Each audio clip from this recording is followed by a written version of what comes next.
Good afternoon, everyone. It's Jamie here at Hen and Chick Studio, and by now you figured out on Tuesdays we have a very special episode each week of Take Home Tuesday at 2 just for you. Now, during this time, we like to inspire you with something that's simple, creative, ways to use your scraps up. And sometimes it involves sewing, sometimes it doesn't. But we want to inspire you in all things creative, not just with sewing, but maybe stitching, or even if you tuned in a few weeks ago, we had some fun in the kitchen with some snow and some different things like that. So we are so excited to continue to bring you this Take Home Tuesday. And you know what? I would love it. Today it's Heidi and I once again. We flipped roles. Yesterday, if you watched us, I was behind the camera and she was on camera. So we're working together, and you let us know if you have any questions, comments, suggestions, ideas. We will get back to you as soon as we can. And as always, anytime you need any help, if you see something today that you're like, wait a second, that doesn't make sense, give us a call at the studio and we're more than happy to help you. And go ahead and share this, because it doesn't mean that you're an ornate quilter to be able to do these projects. That's exactly what we want. We want to inspire you with simple things that no matter the level you are, you can do. Okay?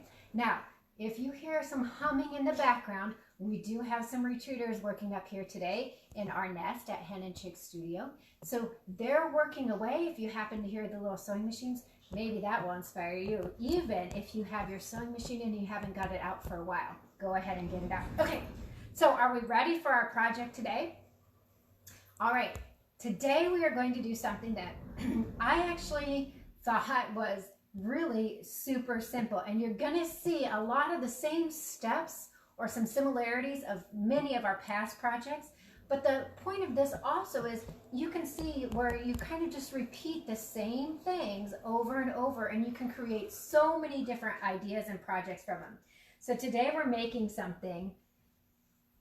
Any coffee lovers out there? How many people, we get those little cardboard slips all the time and they're fine, but why not have something fun? So we're today using our scraps, and trust me, this is literally all made from scraps, to make a little coffee wrap. Okay? Super simple, super fun. Now, this one, I'm going to tell you, if you can kind of see, I actually kind of fussy cut this one, and this fabric is something that will be coming out I believe March 1st in our new Stash Buster. This is some of the fabric that we used in that. You will want to tune in for that Stash Buster, because this fabric in itself is really cool. But you can see, just to give you an idea, I fussy cut this one, and we're going to go through the steps, but you can kind of see how you can use some maybe different fabrics that have some bigger prints on it, and fussy cut it. Fussy cut means that, if you don't know, fussy cut means that I kind of tried to center my pattern so it would show in the design when I sewed it. That's just fussy cut. I'm sorry if we say words that you don't understand or haven't been familiarized with. You will get it eventually. Okay, so we're going to be working on that today. I'm going to be using a few different products that maybe some of you know about and some of you don't. So bear with me as we talk about some things. So our first thing is, and this is a downloadable on our website, and we have several different ideas for you. So there's 6 different ideas we have for you. I did not make them all, but you can kind of get an idea here. Some other things I'm going to say before we actually get into it is, you'll notice some of it have words, and we've been noticing a trend where stitching, hand stitching, is coming back. And so we added some ideas for hand stitching, just a simple chain or running stitch, where you can add some words and personalize it. So we have, when you download this from our website, and it is under Take Home Tuesday, it'll be linked up under our Take Home Tuesday tab. It's also in our products. If you search coffee wrap, it will be in there too. But we have these different ideas, and some of them would involve, and we did this on purpose, some of them would involve more hand stitching ideas. So get that embroidery floss out, circa 1980 or whatever my box was from. Dig it out and have some fun with it. Now this one, if you're familiar with anything around here, you might see why we love this pattern. It's Hen and Chicks, and this is actually taken directly from our Chick Chatter and our sweatshirt and t-shirt designs. So this one is fun, and I actually have one of those made. It involved a little bit of stitching. So the first thing I need to do is identify and find some scraps that I want to work with. And it was not a problem for me, probably won't be a problem for you. But even with the batting scraps, do you ever have that left? Like we finish a project and you have all those little pieces of batting.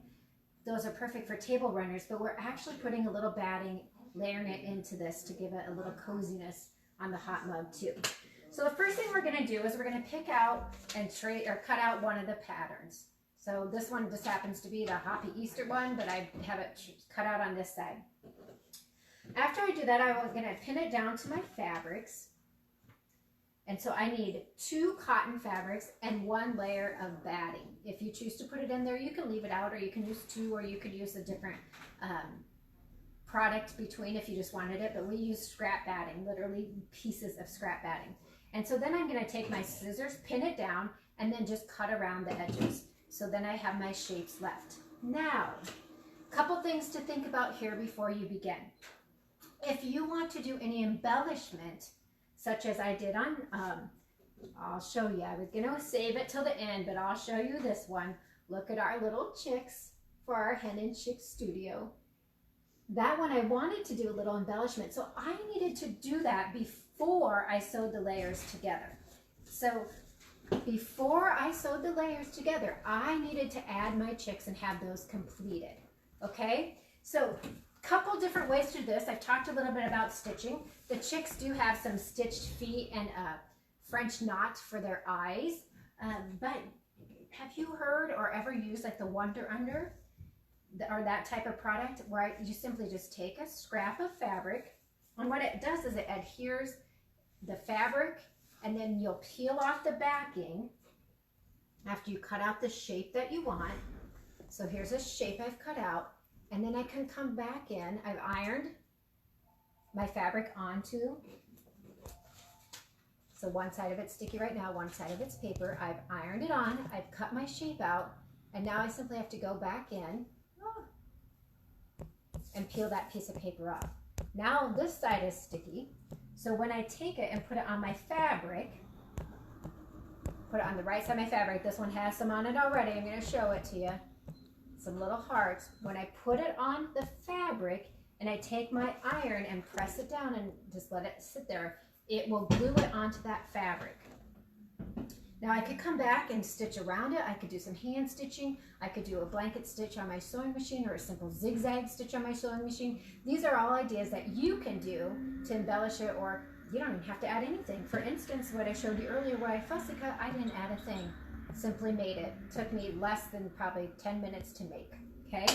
So any embellishment I have to have done now before I put my layers together. You can at this point add a button if you want, but I did that later. So then after I do that, I'm going to layer my fabrics together with my 2 cotton fabrics, right sides together. So if you can see here, putting my right sides together, and then the batting. So you're actually seeing 1 cotton fabric and the batting.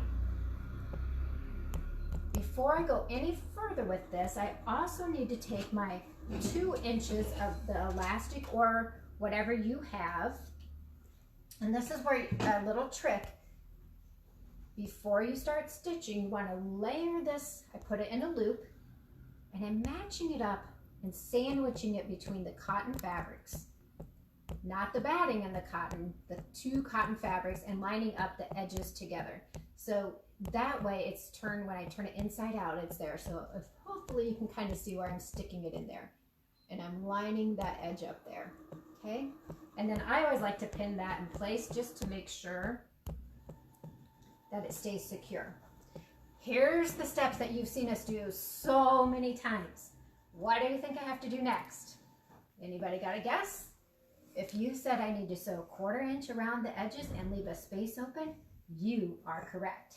So on this one I've sewn, and you can see the contrasting stitch here probably a little bit better today. I've sewn a 1/4 inch away around, and I've left the opening so I can turn the right sides out right here, okay? So pick my pattern, cut it out, pick my fabrics, layer 2 cottons together with a batting on the back side, stitch a 1/4 inch around, leaving an open at the bottom. So now as this, again, you can do what you want. On this one, I do kind of care. because I like the corners to get a little bit more pointed. So I'm just going to come back in and angle cut the corners so you can kind of see where I've cut them off. Don't cut your seam because then you won't have a nice seam there, but I'm going to cut them off. And then I'm going to work on turning it inside out. Now, if you've done any apparel stitching, you'll know that, going back to the 4-H days here, you can go and you can clip toward your seam because there is a little curve right here, and you can come in and do the little clip all the way along here. You can choose to do that or not on this. You aren't taking it to the fair to be judged, probably. And most likely this is a gift or something that you can use. Wouldn't it be great to leave it in your car? I mean, if you're going to get coffee and take it someplace, why not have something fun, right? So now I'm going to turn it inside out, and this one is fun. I did do some applique on this one prior to stitching it and sewing it together. So here I'm coming back, and I'm going to turn it inside out. So now that's why I leave that opening, so I can turn it inside out. That's a song, I think. We're just saying today. If you haven't noticed, I like to sing. Might surprise some of you, but that's how it is. So now I'm turning it inside out. And wait till you see this one, because I think this one's super cute and super happy. The hardest thing here, literally, is just getting the points turned. So I would take my scissors or a pencil, come back in here and turn. And did anybody catch a glimpse of what might be on the other side of this one? Because it's perfect for spring. Okay, and here's, if you notice, here's my tab that I've already put in there prior to sewing it down. So now I have my opening here, and I would, at this point, take my iron and press those in so that the fabrics are turned under. So now I have the smooth seam again, okay? And so now, can you see it? Isn't that happy? Da-da-da-da, spring. You know what? It is 40 degrees here today, and who knew? It's been, what, over a 70-degree change in temperature since last week. I almost wore a t-shirt that said, girls just want to have sun, because it's sunny out today, finally, and it seems so nice. Anyway, so now I have this. So now I'm going to go back over the top of it and do the same project, or the same steps that we've done in so many. I'm going to do the 1/8" stitch all the way around the edge, which would catch my opening here at the bottom. And again, I'm going to give you that hint. Make sure that you do press this nice and firm. Get a good stitching surface there, because right now it's not really smooth. Get a nice press on it so you can get a good stitch all the way around. So that little 1/8" all the way around. Now the last thing I need to add is a little button at the side. You could put a little button on before when you're doing the embellishing if you choose to embellish, but I simply just brought my threads up from the bottom and tied it in a knot. I didn't actually sew it on. Maybe you have other ideas of how you could put it together, or some different things to do, which we would love to see and hear those too as well. The one thing I did mention to Heidi after I was doing this, which I didn't think about, so this is that when I go back to here, and the back side was plain, but why couldn't you make it reversible? Put something on both sides of it. And then you could have something fun for the seasons or the holidays, or a message on it. You know, we've talked before about sometimes people just need to know or have a little pick-me-up in their day or something a little special. Wouldn't it be super cute to put a little card, maybe for your teacher or a good friend, somebody that's done something nice for you, that thanks a latte, and give them a cup, a little travel mug, or give them one of these and tuck it in the card with it, that they could go get their, oops, wasn't rice this time, it was just a cup, that they could go and they could use this and leave it in their card. So we thought this was a super cute project. Of course, now I can come back, and if it's in my car, I have it nice. And why not have fun? If you're going shopping with friends, you can make them for your friends and give them Easter, birthdays. Super simple project. Literally all scraps. Takes hardly any fabric at all. Any questions, Heidi? Anything that we need to work or worry about? Talk about that. About YouTube. Oh yes, don't forget too, we are also on YouTube, and we're practicing today. You know, Heidi and I, we're like always trying stuff. We're practicing. We're actually going live on YouTube today as well as Facebook. So if you hop on over to YouTube and like us on YouTube as well, you will get a notification that when we go live on YouTube. So we're trying to see and balance, and the more likes that we get, obviously on YouTube, the more we are able to do, because that sometimes you're limited. We're learning a lot of this stuff. You're limited by the number of likes you have on YouTube. So go over there, share this. I would love if you would share this and help us get lots and lots of followers, because we have so many exciting things coming up in this studio. If you haven't checked us out, I'm just telling you, it is a perfect time. Get your friends to come in. We have Take Home Tuesday. We have a lot of free classes headed your way on Facebook Live that will also be recorded. Go sign up for them. I don't want to get into all that because you can go find out that information yourself. Go over and visit us at henandchickstudio.com. If you do have any questions, give us a call, send us an email. We're always here to help you. We're happy to pick up fabric. We get so excited. I'm not kidding you about picking out fabric. And we have so many fabrics. Anyway, obviously we could go on and on and on about all the fun things, but I'm going to stick our new one. Oh, one thing I should say is know which is the top and bottom of your fabric. What's going at the top, because you could accidentally do it the wrong way. So the longer side or the top of the curve is what goes up on your cup. I should mention that because you could accidentally maybe put it upside down if you have something that's important with a print or a pattern. So that was our Take Home Tuesday at 2. We have our little chicks that are happy to see you. Stop by, visit us on the website. All of this will be up there, henandchickstudio.com. And until next Tuesday, which is already March, we'll have our Stash Buster out. And we'll be looking forward to another great month with you. Share with a friend and have fun. And thanks a lot, Tay, for joining us today.